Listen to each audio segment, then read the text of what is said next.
कार्यशाला ऐसे लोगों की एक समूह है, ऐसे लोगों की एक बैठक है जो सक्रिय तौर पे क्षेत्रों में जाके काम करते हैं, उनकी रुचि है महादेव के कार्य में और संस्थाजनित चीज़ों में भी। तो कुछ एक जिज्ञासा है, ज़्यादातर जिज्ञासा एक ही तरह की है, लेकिन फिर भी मैं थोड़ा देता हूँ। उमेश्वर कामत जी मधुबनी से हैं, उनकी एक जिज्ञासा है कि साहब ने जो 3 संस्थाएं बनाई हैं, इनका मुख्य उद्देश्य क्या है। पहले तो एक चीज, उमेश्वर कामत जी, आप जिस हॉल में बैठे हैं, जो बैनर लगा है, इसके नीचे शिव शिष्य परिवार लिखा हुआ है, तो आपको ये जानकारी होगी सभी को। शिव शिष्य परिवार एक संस्था है जो साहब ने बनाई थी। एक शिव शिष्य हरिनारायण फाउंडेशन है, वो भी साहब ने बनाया, वो न्यास है। एक वैश्विक शिव शिष्य परिवार है, वो भी न्यास है, जो साहब ने ही बनाया था 2007-8 में, यानी कि तकरीबन कितने साल हो गए, तो लगभग 26 मतलब 18-19 साल होने जा रहा।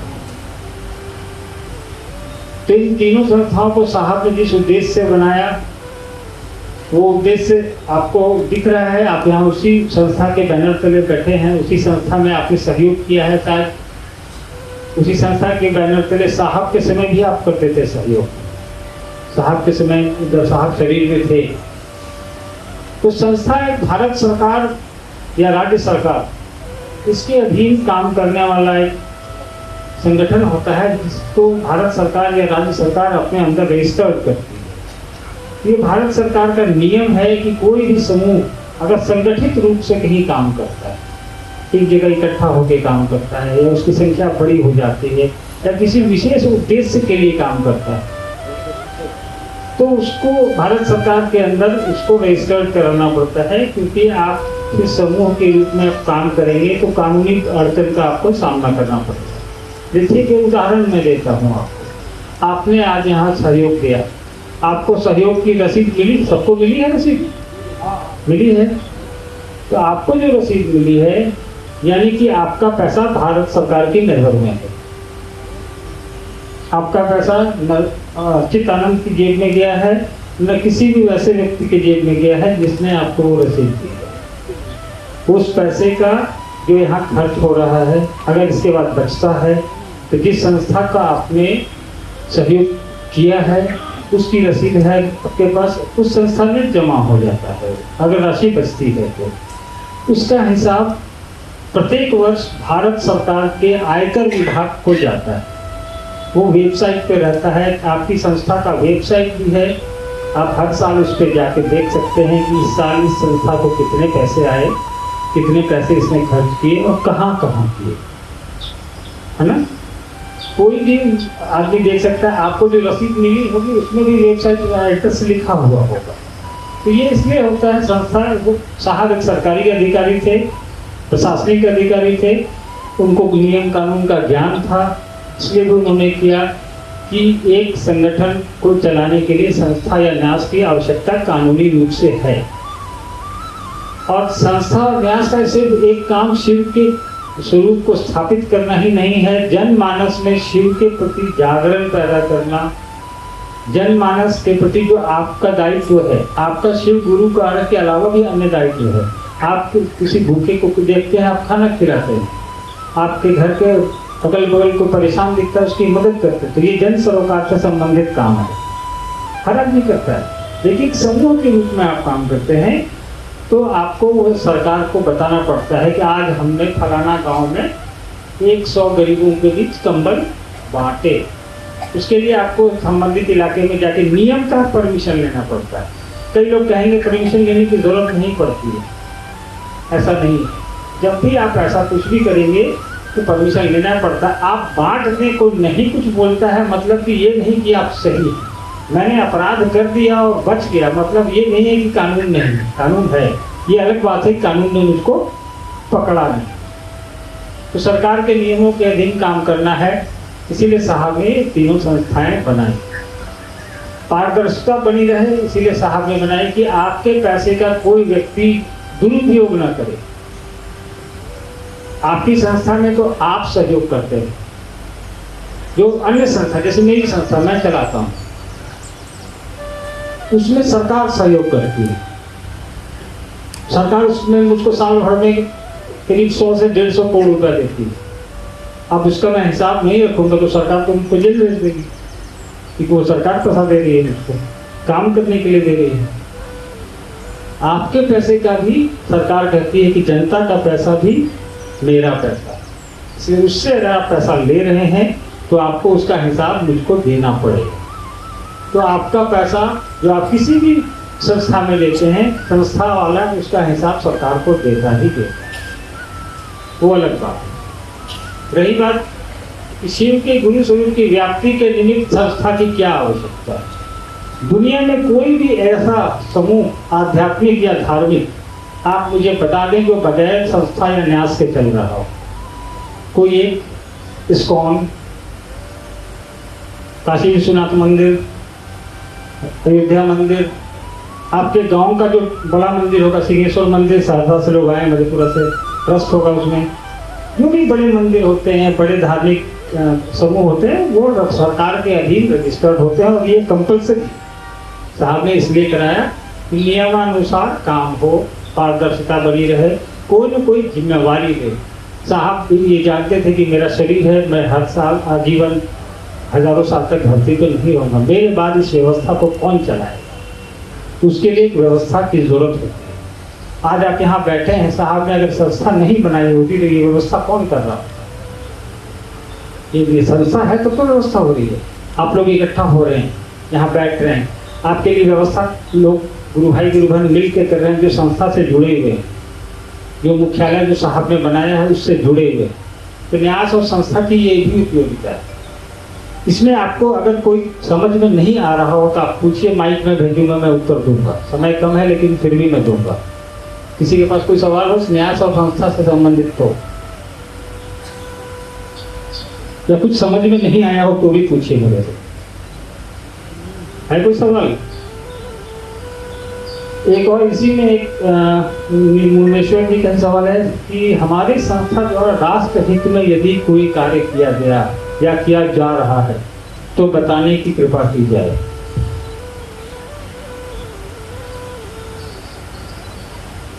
देखिए, हर एक संस्था में जन सरोकार से जुड़ी चीजें लिखी होती है, उसके बायोलॉजी में उसका एक पेपर बनता है, जो भी लोग होंगे जानते होंगे। तो हर संस्था में होता है, जैसे किसी संस्था का होता है, कोई संस्था कहती है कि मैं पेड़ लगाऊंगी, कोई संस्था कहता है मैं जल संरक्षण पे काम करूंगी, कोई संस्था कहती है मैं बाल विवाह पे काम करूंगी, कोई संस्था कहती है कि मैं किसी भी तरीके का ग्रामीण क्षेत्रों में शिक्षा दूंगी, सिलाई कटाई का प्रशिक्षण दूंगी। बहुत तरह के जनोपयोगिता है। आपके न्यास और संस्था का मूल उद्देश्य है शिव के गुरु स्वरूप की स्थापना, क्योंकि आपकी धार्मिक संस्था है। याद रखिएगा हमेशा, धार्मिक संस्था अलग होती है सामान्य संस्थाओं से। इसका रजिस्ट्रेशन उसी एक्ट में होता है, लेकिन धार्मिक संस्था अलग होती है और सामाजिक संस्था अलग होती है। जैसे मेरी जो संस्था है पेप्सी, वो सामाजिक संस्था है, वो समाज के लिए ही काम करती है। मेरी संस्था मंदिर नहीं बना सकती, मेरी संस्था मस्जिद नहीं बना सकती, मेरी संस्था उस तरह का कोई काम नहीं कर सकती जो धार्मिक। लेकिन आपकी संस्था और न्यास का मूल उद्देश्य अध्यात्म और धर्म के लिए ही काम करना है। आप उसी के लिए रजिस्टर्ड हैं भारत सरकार में। फर्क समझ में आया संस्थाओं में? आपकी संस्था धार्मिक रजिस्टर्ड है, धार्मिक रूप से। भारत सरकार में नियम होता है कि आप पूछती है तो आप क्या करना चाहते हैं। आप अगर धर्म का काम करना चाहते हैं, अध्यात्म का काम करना चाहते हैं, उसका प्रचार प्रसार करना चाहते हैं, तो उसके लिए अलग पेपर बनता है। तो आपकी संस्था और न्यास जो है वो धार्मिक संस्थाओं का भी काम सामाजिक सरोकार होता है। मूल रूप से हमारी आपकी संस्थाओं में सामाजिक सरोकार से संबंधित काम जो होता है, तो आप प्रति वर्ष हजारों लाखों की संख्या में आप वृक्ष लगा रहे हैं। आप लोगों में से किसी ने लगाया इस साल वृक्ष? लगाया है ना? तो ये क्या वृक्ष का जो फल निकलेगा आप खुद ही खाएंगे? वो जो ऑक्सीजन देगा आप अकेले पाइप लेंगे चूहेंगे? हाँ, सबके लिए लगाया ना। ऑक्सीजन तो हवा में देगा। ये जन सरोकार नहीं है, इससे बड़ा जन सरोकार तो कुछ है ही नहीं। आप साहब और दीदी के जन्मदिन पर आप क्षेत्रों में मिठाइयाँ और गरीब बच्चों और अनाथालय में जाके किताबें बांटते हैं कि नहीं बांटते हैं? बहुत लोग बांटते हैं। ये जन सरोकार है कि नहीं? मुख्यालय भी बांटता है। मुख्यालय प्रतिवर्ष गरीबों के हाथ में जंगल जंगल जाके कंबल बांटता है। मुख्यालय हर साल वृक्ष लगाता है, उसका पोषण भी करता है। उपवन के चारों तरफ आप जाते होंगे, देखते होंगे पेड़ लगे हुए हैं सारे, सब हम लोगों ने लगाए हैं। सब में गैबियन लगा हुआ है। क्षेत्रों में बाहर भी लगता है। बाढ़ आती है तो बाढ़ में आप मदद करते हैं अपने आस पड़ोस के लोगों को, दूसरे लोगों को। आज से 3 साल पहले नेपाल में बाढ़ आई थी तो बिहार से बहुत लोगों ने भेजा था मदद। ये जन सरोकार है, आपकी संस्था के बैनर चले गया था, आप लोगों ने लगाए थे। कुछ दिन पहले बिहार में जब बाढ़ आई थी तो संस्था ने 11 लाख रुपए दिए थे मुख्यमंत्री कोष में। मालूम होगा जो लोग पुराने लोग होंगे, तो ये जन सरोकार है। दूसरा, हाँ, और जन सरोकार करना चाहिए, आप ये कह सकते, लेकिन और जन सरोकार के लिए आपको धन की आवश्यकता होती है। श्री कृष्ण ने गीता में कहा है कि बिना धर्म के धर्म भी नहीं होता है।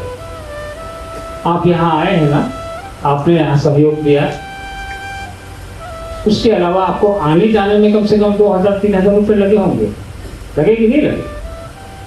यानी आपकी यात्रा ये 2000 की नहीं है, आपकी यात्रा 5 या 10,000 की। तो पैसे की आवश्यकता पड़ती है किसी के लिए मदद इकट्ठी करने के लिए, किसी को सहयोग करने के लिए। तो आपकी संस्था अभी उस स्थिति में नहीं है कि बहुत बड़े स्तर पे किसी की मदद कर पाए। आप लोग प्रयास कर रहे हैं, सारे लोग कर रहे हैं, धीरे धीरे वो भी हो जाएगा, लेकिन अभी वो गति हमारी धीमी है। अभी मुख्यालय में जब हम लोग रहते हैं, मुख्यालय में जो जिन लोगों को साहब ने मुख्यालय में रखा था, वो बेचारे आपकी सेवा में लगे रहते हैं, या क्षेत्रों में जो गुरु भाई बहन हैं वो लगे रहते हैं। तो उनकी ही न्यूनतम आवश्यकताओं को पूरा करने में संस्था और न्यास जो है परेशान रहता है। फिर भी कोशिश करता है कि क्षेत्रों में जो संभव हो समाज के लिए, जनता के लिए जो कर पाए अपनी ताकत के अनुसार वो कर दीजिए। अब बाकी ये सरकारी संस्था तो है नहीं कि कोई हम लोग प्रोजेक्ट चलाएं। हम लोग का चलता है प्रोजेक्ट, सरकार देती है। हमारा धनबाद में चल रहा है, 5 साल से चल रहा है, वो 5 साल की योजना है। रांची में चल रही है, वो 5 साल की योजना है। बिहार में चल रही है, वो 15 साल से चल रही है, वो आगे भी चलेगी 10 साल।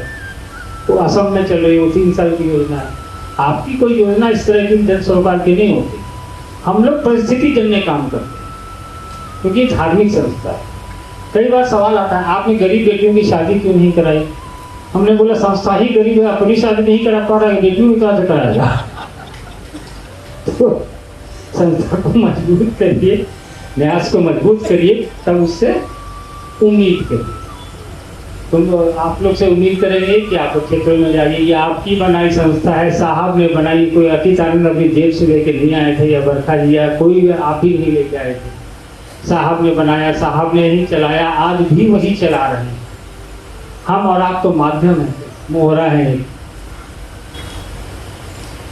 संस्था का उद्देश्य तो आप लोग समझ ही गए होंगे, साहब ने किस लिए बनाया, उस पे संस्था काम भी कर रही है।